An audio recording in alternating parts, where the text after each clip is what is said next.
I was talking to Bobby about how he sets the mindset for the defense every week, usually starting on Wednesday. What does that do for you in meetings when he's getting guys on the same page with, like, sometimes a quote, sometimes a word, but getting you guys on the same page? His quotes are terrible. And then we got to follow that meeting with McDermott. McDermott be doing dad jokes, and his dad jokes are terrible. So we just go from terrible to terrible, honestly, to be honest. But he does talk to us about what we need for the week and what we got to make sure that we're on top of. Mostly it's all fundamentals, how we play, getting our eyes right, and just attacking, just being a good defense.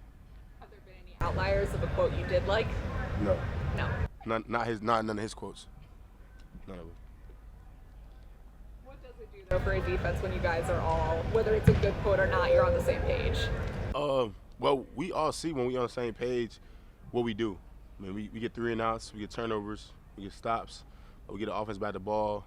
And most of the time this year when we've given up stuff is because we all haven't been on the same page. So we just got to limit that as much as we can. So that's really it. When you're watching the tape, what do you see on this Colts offense? They look good to me. I know they got a little quarterback situation of what guys that they play, whether it's a rookie or Flacco. But Jonathan Taylor, he's still one of the best backs in the league. And they got a couple guys at receiver that could go. And they, coach is always good on the O-line. So they got a good offense. I don't think their record shows that, but they got a good offense. The team that takes as many shots as they do down the field, does that change your focus as a player out there? I mean, it's just ops. That's how we look at it. If you feel like you just want to throw the ball deep every play, we just know we just got to try to get interceptions as much as we can. So. All of their receivers kind of offer something different. They're top 4. So from a rep to rep, because you line up against all of them, how do you prepare for each one? They all bring something different to the table. Got 14, he's good, stretch the ball vertical. We got 11 he's good too. And he's usually the guy. He's been a guy there for a while now. You got 1 slot guy, quick, shifty. 10, same thing, quick, shifty. So they all bring something different to the table, and you just gotta do it what you think you do best versus all of them. So.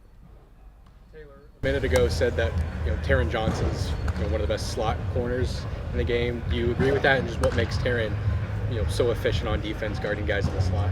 You said, do I agree with what Taylor said? Yeah, do you agree with that? Yeah, I agree with that. Yeah. What makes Taron such a difference maker when he's on the field defensively for you guys? I mean, so let's break it down. Nickel is a position that plays half the percentage, right? Because teams play base. We don't play base at all. So that shows you how much we value T as a nickel and as a linebacker, because he's both essentially. And we don't play base at all. He plays down to every snap. Tackles well, communicates.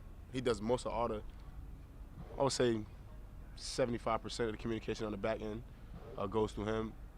He can cover anybody man to man, no matter who it is, big, small, fast, quick. That doesn't really matter.